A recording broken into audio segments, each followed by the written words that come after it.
what do? You just stand there trapped. And then the gun kept firing and firing and firing, and it was monotonous. It just kept going. It was like a slow motion picture. And then he swung around towards me, and this is something that I did not recall when I was explaining to the cops, because it wasn't like a movie when I was telling them. I was telling them what happened, the important details. He shot my kids, I pushed him, I ran.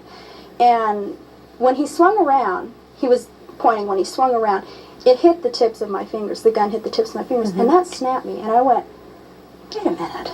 I'm not trapped by society. I don't care if he is bigger. If I stand here and I say, yeah, here, take the keys. I mean, there's nothing I can do. You win because you have the gun. My kids are going to die. And I'm not going to let my kids die. And so instead of giving him the keys, I feigned throwing the keys. He did not take time to point the gun and shoot me, obviously, because he would have shot me the same way he did the kids. When he was swinging in the direction of the keys, firing the gun, he hit my arm. Everybody says, you sure were lucky. Well, I don't feel very lucky. I couldn't tie my damn shoes for about 2 months. It is very painful. It is still painful. I have a steel plate on my arm. I will for 1.5 years. The scar is going to be there forever. I'm going to remember that night for the rest of my life, whether I want to or not. I don't think I was very lucky. I think my kids were lucky. If I had been shot the way they were, we all would have died. Except maybe Danny. What haunts you the most about that night? What I see most is blood coming out of Christy's mouth. Because that's what I see. I can't see Danny, and I can't see Cher. Sherry was laying on the floor, and driving to the hospital, I don't know the sounds that were made at the initial shooting because I was on the outside, and all I could hear, I can't hear anything but gunshots, and I can see things. No, or I don't know. Because if I hadn't done anything, I'd say, nope, there's no way. But you say you don't know. Why is that? Why do you say you don't know? Is there a chance that maybe something's there? No. Why did you say you don't know? Because I don't know. Because you're worried about something? Maybe something that happened, that maybe something got mixed up with something and you're worried about that? No. Then why do you say I don't know? Because I don't know. How would you not know? Stephen may be enjoying the fact that he's getting a rise out of the detectives. It may make him feel superior to see how frustrated they're getting while he's able to remain completely deadpan. I wanted to give you an opportunity to tell it.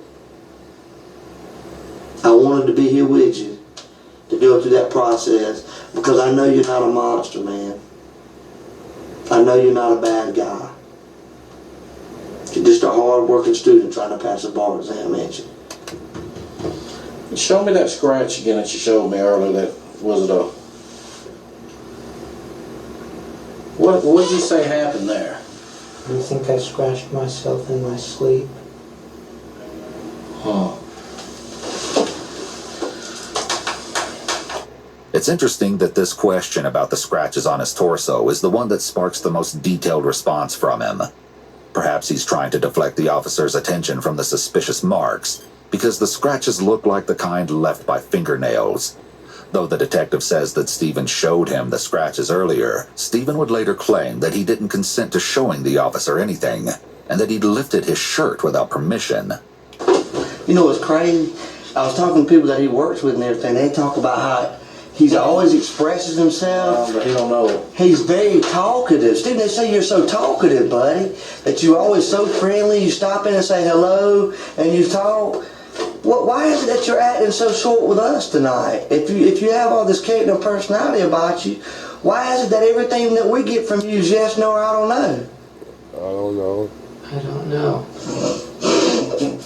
If what the detectives are saying about him normally being friendly is true, then Stephen has been very careful not to give away anything verbal or nonverbal throughout this entire process. This must be using a lot of energy and effort on his part. The police may believe Stephen is guilty, but with little evidence at this point and no indication that he's going to crack anytime soon, the detective shows his true frustration. Why are you lying, Stephen? I'm not lying. Yes, you are lying. How long you sick over everything? Where's that little girl, Stephen? I don't know. Stephen, you know. Where? I don't know. Stephen. You're gonna look at this right here, this little girl right here, and you're gonna say you don't know? I know you know. I don't know. Yes, you know. What are you gonna say tomorrow when I say we got your hair with the body? What are you gonna say to me then? I don't know. Cause you know, like I go like that. Look at my hair. That's how easy it falls out. Look at all that on your head. You don't think nothing fell out? It did. It did, Stephen. We just want to give you an opportunity to tell it. So you don't look like a monster at the end. Because you know what? I don't believe that you're a monster, Stephen.